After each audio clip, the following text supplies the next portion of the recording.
देखो देखो, 1-2 सेकंड पहले आप लोग ज़रा ये वीडियो देखो, उसके बाद मैं आप कुछ बताता हूँ आपको। ये शख्स इतना बड़ा जाहिल और बेगैरत और बदतमीज़ किस्म का आदमी है ना, ये मालूम है क्या सिखाता है? इसको बुलाया जाता है और 4-5-6 लाख रुपए कम से कम ये बुलाने का लेता है। और इतने पैसों में ये मालूम है क्या सिखाता है?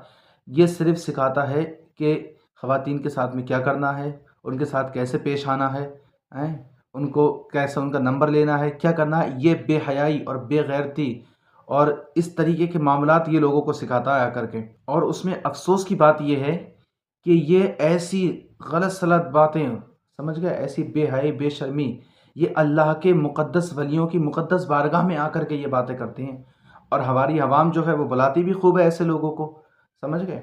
खूब ज़्यादा इनको मज़ारातों पे बुलाया जाता है और ये मज़ारों पे आकर के फिर दूसरे लोग, मैं फिर वही बात कहूँगा कि ये बदअक़ीदा जो लोग हैं, देवबंदी मज़हब के लोग, वहाबी मज़हब के लोग, फिर जब बात आती है तो वो लोग हमारी ऐसी बातों को निशाना बनाते हैं। वो कहते हैं देखो कि बुतकदों में भी, उनके बुतखानों में भी यही चीज़ हो रही है, तुम्हारे मज़ारों पर भी यही गलत सलत बातें उल्टी सुलटी हो रही है। फिर कहते हैं देखो अहले सुन्नत बरेलवियों के यहाँ ये सिखाया जाता है, आओ हम तुम्हें दीन सिखाएंगे, तुम्हें नमाज रोज़ा सिखाएंगे, समझ गए। तो वो इस तरीके से बातें कह के लोगों को हमारी तरफ से अपने साथ लोगों को ले जाती हैं।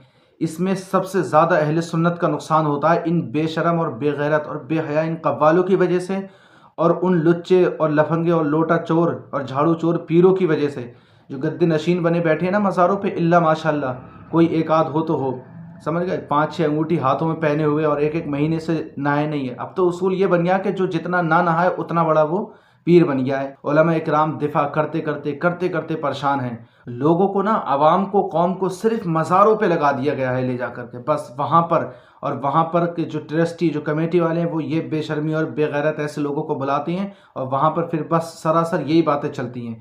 अल्लाह ने फरमाया कि मस्जिद में आओ, नमाज बेहया और बुरी बातों से रोकती है, समझ गए। या तो अल्लाह के वलियों की मुक़द्दस बारगाह में हाजिर हो तो उसी खुलूस और उसी नीयत के साथ हाजिर हो, समझ गए, जैसा कि आला हज़रत ने फरमाया और जैसे अहले सुन्नत का जो उसूल है उस तरीके से हाजिर हो।